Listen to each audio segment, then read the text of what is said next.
Welcome to the Vietnamese Poetry, Literature channel. Today we will listen to the work, Lang, by author Kim Lan. Let's listen. Every night, when the little girl grew up, Mr. Hai collected the flickering fire stick in his torn hat and hurried from the kitchen, and Mrs. Hai sat blankly in front of the peanut oil lamp, mumbling calculations. Money for crabs, money for noodles, money for bananas, money for candy. Then Mr. Hai got up and went to Mr. Thu's side to talk. I don't understand why Mr. Hai always feels sad at that moment. Listening to the sound of gunshots in the dark night and especially the murmuring sounds of his wife calculating money, he naturally started to think absent-mindedly. It was somehow frustrating. But you don't like to think like that at all. He was originally a hard-working person. In his hometown, he worked all day long and did not have time to rest. If he didn't plow or hoe, or carry manure and water, he would have to figure out what work to do. Weaving baskets, making rags, repairing the chicken coop, scraping up the floorboards. Since the day he evacuated here, all day long the father and his children sat around eating, and at night he heard those murmurs of calculation. His heart kept heating up like a fire. He had to go out to relax. Every time, as soon as he poked his head through the thatched roof next to Uncle Thu's room, the old man immediately asked, "So, anything today?" Without waiting for an answer, the old man said, "Look, Dick Jolly, he's back in France again. Hey, let's play. It's about going back and forth." Or, "Today's National Salvation newspaper sounds great." Uncle Ho's responses to foreign journalists were spot on. Hard but very soft. He said that our people only want independence and unity, otherwise our people will fight to the end. Really, if we don't get independence this trip, we'll die. There's no point in living to humiliate us. But when can we not be unified and independent? Then he talked about the story of evacuation, the story of Western terrorism, the story of Vietnamese fraud, the story of bandits, the stories he picked up at noon, outside the brothel. Both political and military matters. We arrange it this way, we arrange it that way. We politicize it this way, we politic it that way. Very smooth, very proficient but nowhere at all. The old man stretched out one side of his mustache and smiled. It's all just an overheard lesson, sir. I'm also an old woman who saved the country. And finally, when the daily news story had faded, he turned to the story of his village. He talked about that village in an unusually passionate and excited way. His eyes lit up, his face changed and became active. He boasted that his village had the most spacious and bright information and propaganda room in the region.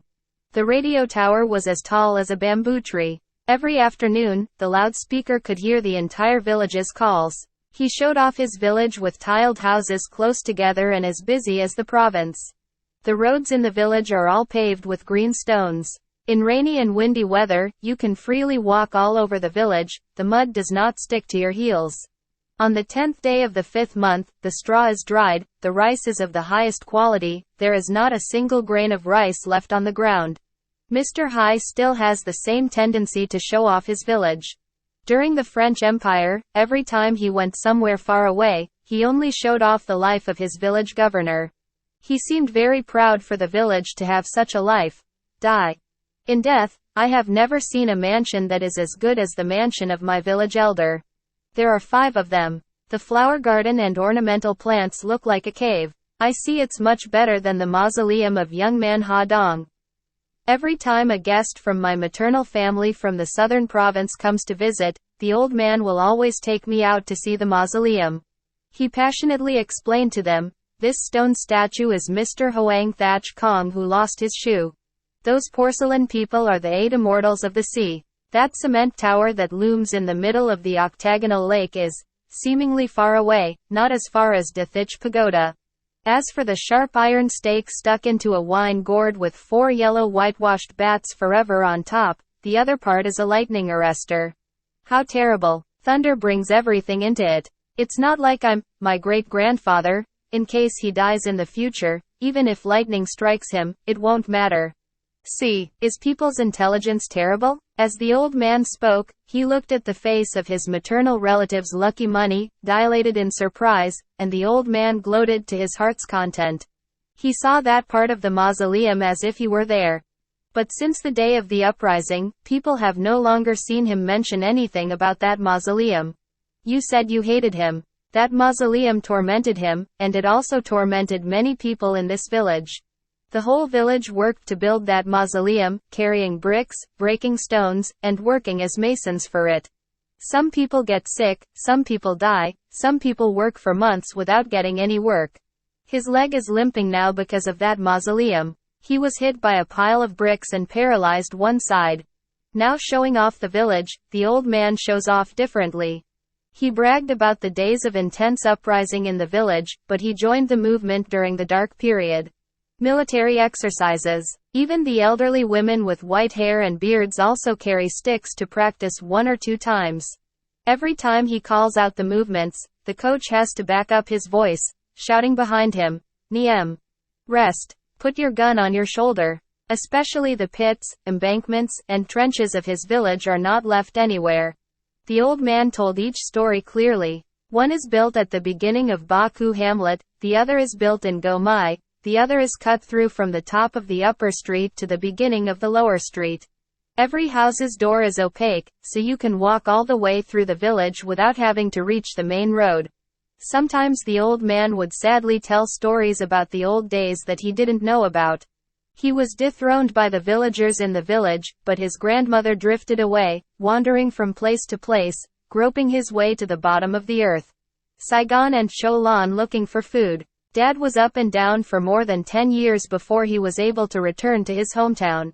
Just like that, all night long, the old man sat with his pants pulled up to his groin on Uncle Thu's bamboo bed and kept talking about how good that neighborhood's street was, how good that neighborhood's well was, and nonsense stories about his village. Old man, it seems like Uncle Thu also knows and cares about those things a lot. In fact, the old man only talked to please and remember his village, but he did not pay any attention to whether the listener liked it or not. Sometimes I find myself exaggerating, but Uncle Thu seems to be absent-minded. The old man reminds me, "Are you still listening?" Then Uncle Thu was startled and answered hastily, Have.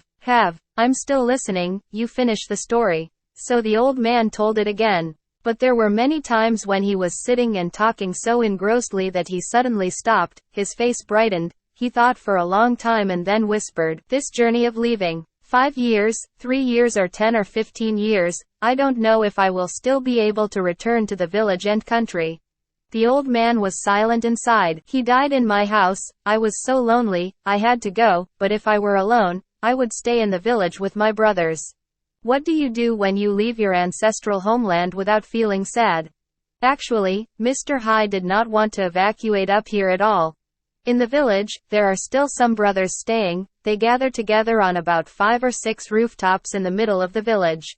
Every day he went with his brothers to dig roads and build mounds.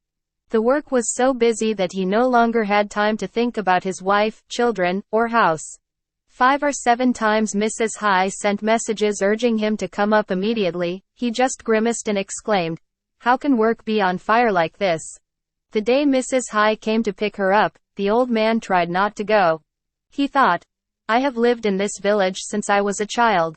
My jealous ancestors also lived in this village for many generations. Now, when something like this happens, what else should I do if I run away?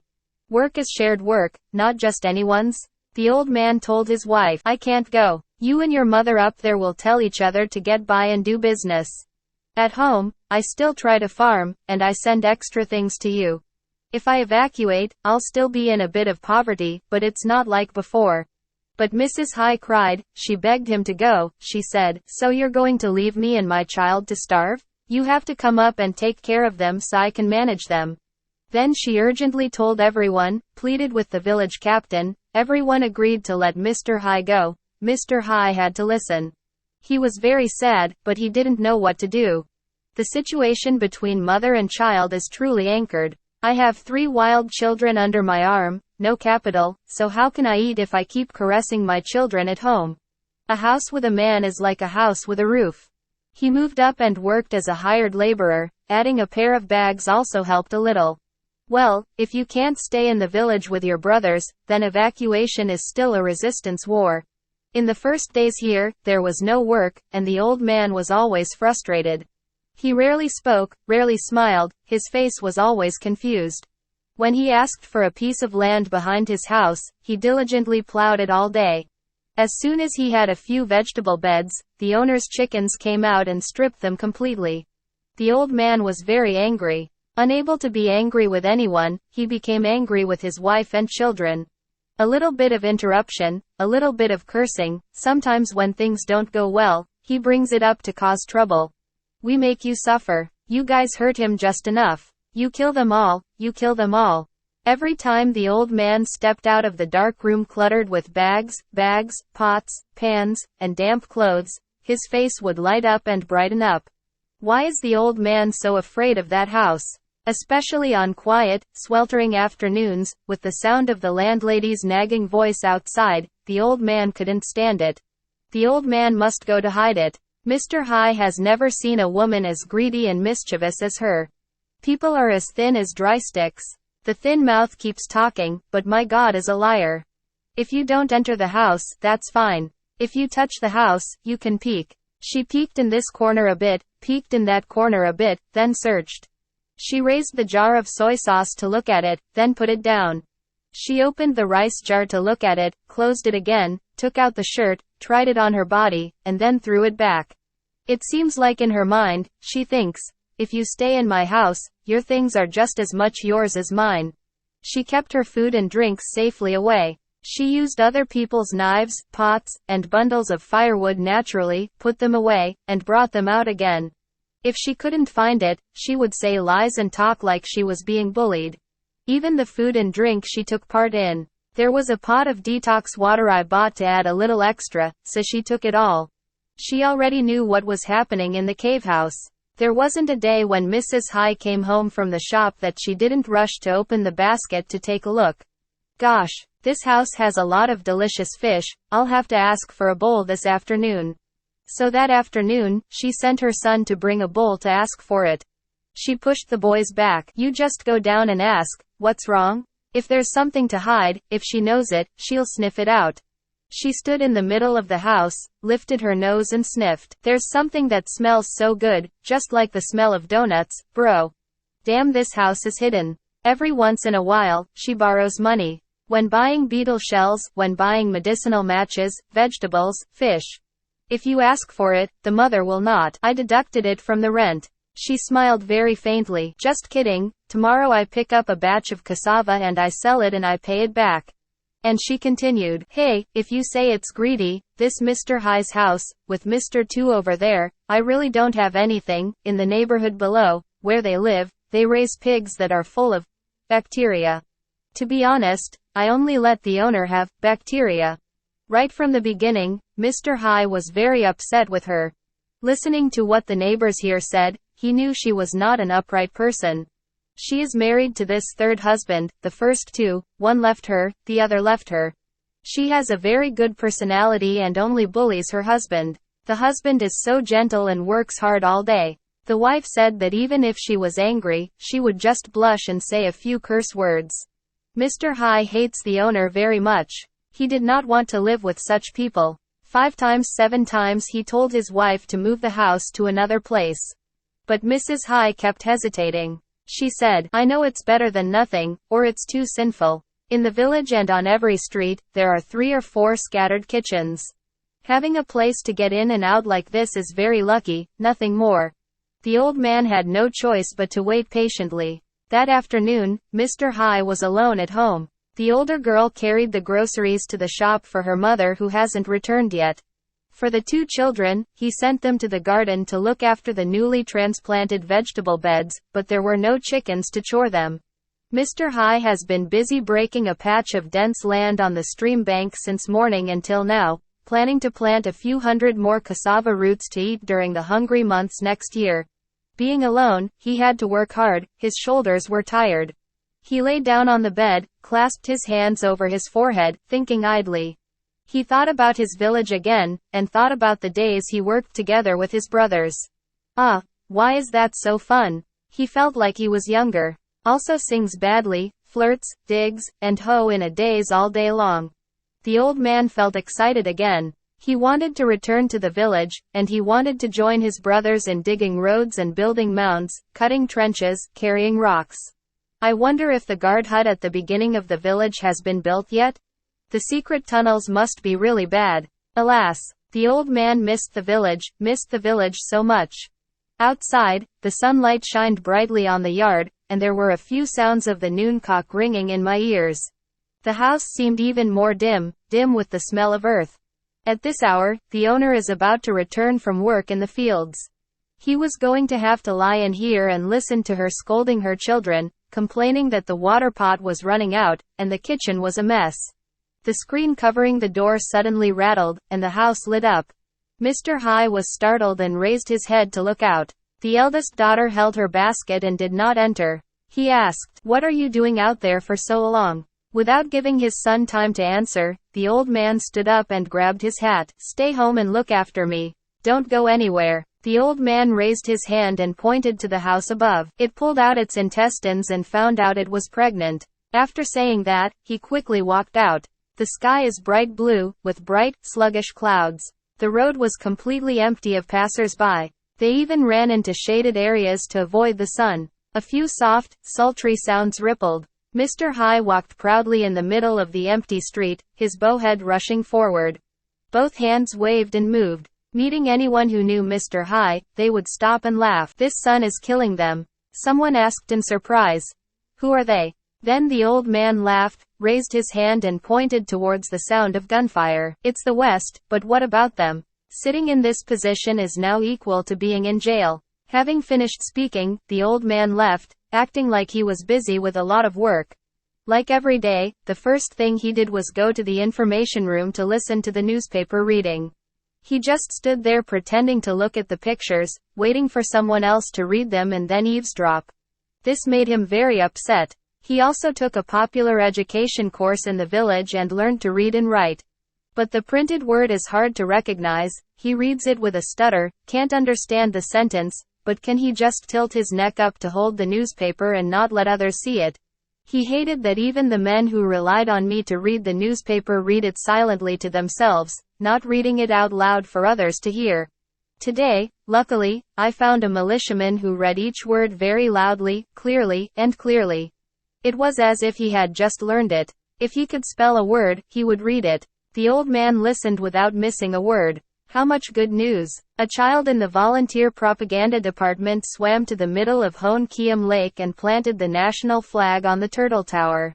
There, keep calling them children. Are you still as good as them? A platoon leader, after killing 7 enemy soldiers, committed suicide with one last grenade.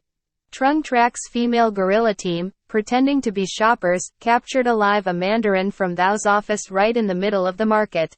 It's terrible. It's all about talented people. There are many more raids. This place killed 5 French and 2 Viet traitors. Over there, we destroyed a tank and a dump truck.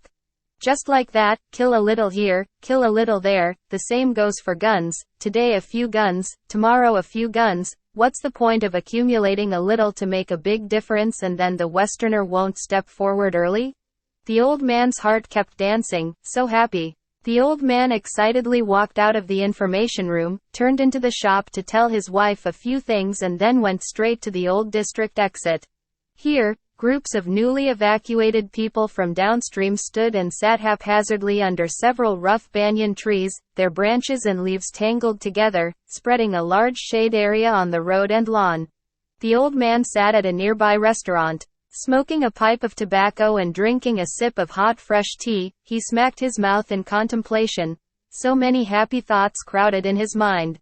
The sound of fans, the sound of breathing, the sound of children crying, along with the laughter and chatter of those returning home, filled the corner of the street. At the foot of the hill, the green rice fields, winding in the sunlight, sparkle like a river. There are a few white storks flying about. Ladies and gentlemen, where are we going? Mr. High put the bowl of water on the cot and asked. A woman quickly replied, "Sir, we are coming from Gia Lam. It's been so hard since I got here 4 years ago." "Are you coming from Gia Lam? How is the rice under me? Can it be transplanted? If you don't plant it, what can you eat?" "Transplant socks, sir. The fields below us are much better than up here." "Well then, the rice under us is growing very well. The old man took another drag of his pipe tobacco and nodded his head. Well, let's fight, let's plow, let's evacuate, let's evacuate. Very interesting. Hey, do you know where the gun was fired these days and it sounded so loud? A woman breastfeeding her baby on the other side interjected. It retreated from Bac Ninh and returned to Dough Market to terrorize you. Mr. Hai turned around and stammered. Did it go to the oil market? So how many people can we kill? The woman holding the child curled her lips cheekily. Can't kill anyone. The whole village is killing Vietnamese people following the West. The old man's throat was completely choked, his face was numb. The old man was silent, as if he couldn't breathe. After a while, he pushed loudly, swallowed something stuck in his neck, and asked, his voice completely lost. Is it true, bro? Or just again? Well, we just came up here from down there. Viet cheated on the president and left, sir. When the West entered the village, they told each other to carry the magic flag and cheer. The chief, Bu, carried the entire tea chest, copper tops, and cloth onto the truck, and took his wife and children to positions with the enemy outside the province. Someone asked, why do you say Dough Market Village is so spiritual? But now it's such a mess. Mr. Hai paid for the water, stood up, smiled faintly, stretched his arms and said loudly, it's so sunny, let's go home. The old man pretended to stand aside, then walked straight. The laughter and chatter of the newly evacuated people still followed. He clearly heard the sharp, sour voice of the breastfeeding woman, their parents and teachers. Hungry, miserable, stealing, catching people still hurts them. If you're a Vietnamese traitor, give each one a shot. Mr. Hai bowed his head and walked away. He briefly considered her landlord. When he got home, Mr. Hai lay down on the bed.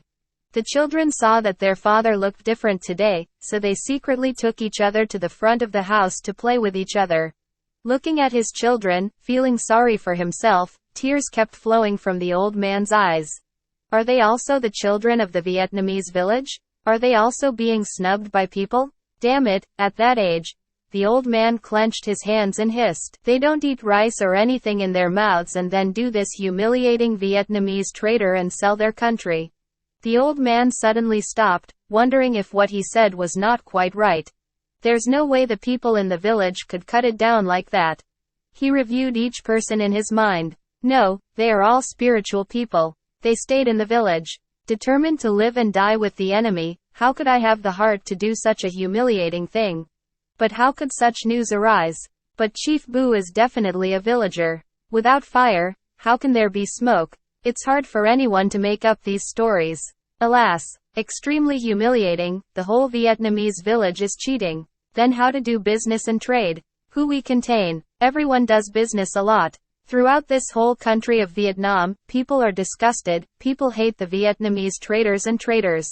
How many villagers are left, scattered to each other, not knowing if they understand this situation yet? Afternoon that day when Mrs. Hai came home, it also seemed different. She walked lazily, her face lowered in a daze. A pair of baskets hang scarred on the two poles of the shoulder pole. She went straight into the house, lined up in a corner, then quietly went to the doorstep and sat, hugging her cheek, thinking. No children dared to ask for gifts. There was an uncomfortable silence in the house, no one dared to speak, they didn't even dare to look at each other anymore. It was late at night when Mrs. Hai propped herself up on her knees. She quietly went to the kitchen, lit a fire, and counted the bill. Still the crab money, noodle money, bean money, candy money. Still the usual murmuring voice. Hey teacher. Mr. Hai lay limply on the bed without saying anything. Is he sleeping? What? The old man moved slowly. I saw people saying. The old man snapped. No. Mrs. Hai was speechless. The house was quiet and gloomy. The yellow flame from a stray oil lamp played on the old woman's worried face. The sound of 3 children's breathing, their heads pressed together to sleep, gently emerged, sounding like the breathing of the house. But people say they don't accommodate Dough Market people anymore, teacher. After listening for a bit, seeing no response from her husband, the old woman bent down and mumbled her calculations. Her face was silent, forbearing and patient. In Uncle Thu's room, he had been sleeping for a long time, everything around was silent. A few dogs barked in the distance, and there was the sound of a child crying in the wind. Mr. Hai still struggled and couldn't sleep. He turned from one side to the other, sighing. Suddenly the old man was completely silent, his limbs were weak, it seemed like he couldn't speak.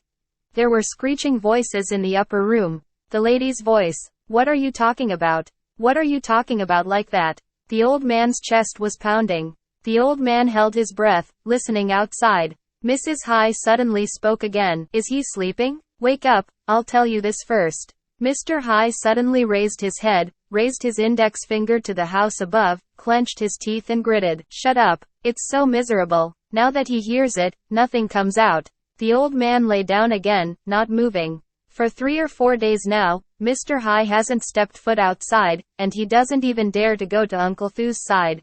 All day long he just hung around in that cramped house, listening. Looking to see what the military situation is like outside. A crowd gathered and he also noticed, and after a few rounds of laughter and talking in the distance, he felt guilty. He always felt nervous, as if people were paying attention, people were talking about that thing. Every time he heard the sounds of Western, Vietnamese, Cambodian, he would sneak out to a corner of the house and hold his breath.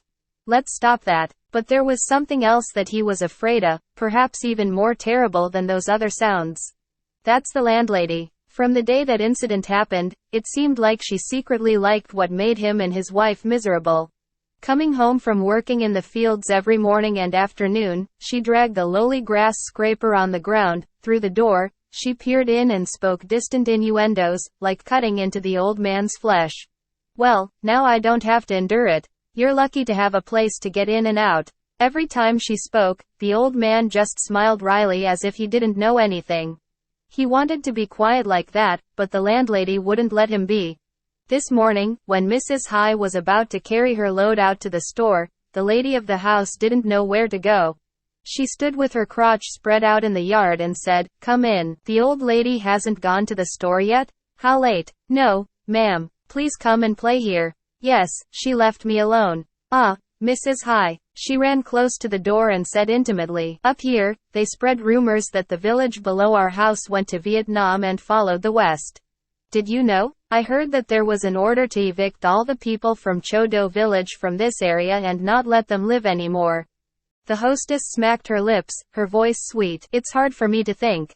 My grandparents are also good business people. But there is an order to know what to do. It could have been that they found another place. Hey, we were having fun together, but they moved away, and I kept thinking about it and leaving it there." Mrs. High looked down with tears in her eyes and said, "Yes. Well, the villagers won't let us live anymore, so we have to go somewhere else. We don't know what to do. But please think again and write to us and our wife in a few days. Now tell me to go, we don't know where we're going." After the owner left, Mrs. High and the older girl, with tears streaming down their faces, quietly carried the goods to the shop. The couple did not dare say anything to each other. Mr. High sat quietly on a corner of the bed, many dark and scary thoughts running continuously in the old man's mind. Where can we take each other now? Who knows, maybe they'll take you and your father and leave now. What a wonderful way to live. But it has nothing to do with this Thang land. In Dai, in Nha Nam, in Bo Ha, South Wang, wherever there are Do people, they chase them away like lepers. And even if people didn't evict me because of Uncle Ho's policy, I still wouldn't have the face to go anywhere. The whole village is Vietnamese and follows the West." The words of the displaced woman from the previous day reverberated in his mind. Or go back to the village? Just thinking like that, the old man immediately objected. Why go back to that village? They all follow the West. Returning to the village means giving up the resistance. Leaving Uncle Ho. Tears welled up in his eyes. Returning to the village meant returning to being a slave to the Westerner. The old man thought of those guys who were so specialized in making excuses and coming in and out of the pavilion domineeringly. And what was left as their own, was terribly solemn, filled with oppression and repression. Every day they set up, go in, fight shrimp nests and discuss village matters with each other inside.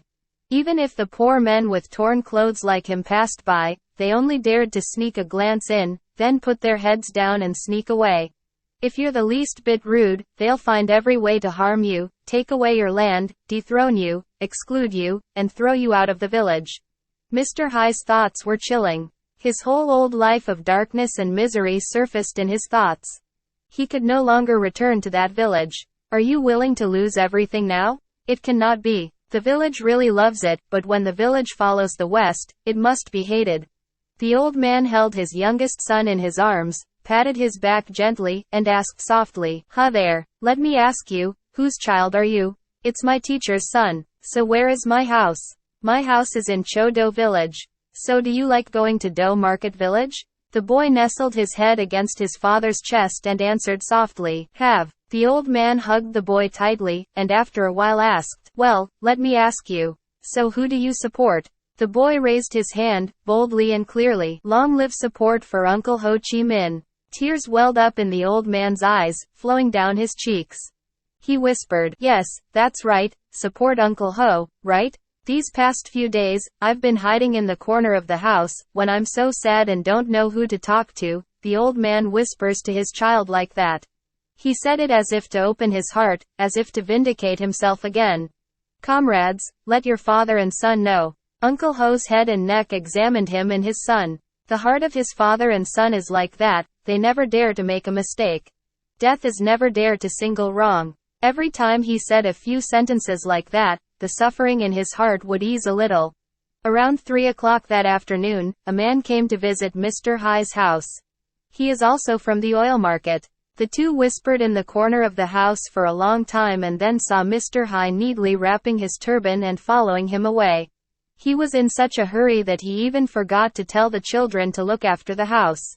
Mr. Hai was gone until dusk before returning. The face that was sad every day suddenly became cheerful and radiant. His chubby mouth was chewing betel, his eyes were red, blinking. As soon as he reached the alley, the old man spoke up. "Where are you guys? Let's share the gifts." The children inside the house rushed out. The old man quickly pulled out a package wrapped in dried banana leaves for the big girl. "Here are sugar donuts, give each of us one." After finishing speaking, the old man hurriedly went straight to Uncle Thu's room. Before reaching the door, the old man shouted, "Where is Uncle Tu? Uncle Tu, what are you doing?" "The West burned down my house, Uncle." "Burn smooth. The chairman of my village just came up here to correct it," he said. "Correcting the news that our Cho-Do village is a Vietnamese traitor." "Lie. All lies. It's all for the wrong purpose." Before Uncle Tu heard the story, the old man hastily left upstairs. "The West burned down my house, boss. Burn smoothly. The chairman of my village has just come forward to rectify the news that our Do Market village is Vietnamese." "Lie. All lies, nothing wrong. It's all for the wrong purpose." With just that sentence, the old man hurriedly left for another place. "You still have to tell others." The old man kept waving his arms and showing off the news to everyone. Everyone was happy for the old man. Even the landlady, who was the old man's peace of mind, upon hearing this news, her face would fall and she would say something rude, but on the contrary, she seemed very happy. She raised both her eyes and shouted, "Ah, that's it. But I thought I was going to be a traitor downstairs, I hated it so much. Well, now my grandparents just stay there and no one says anything.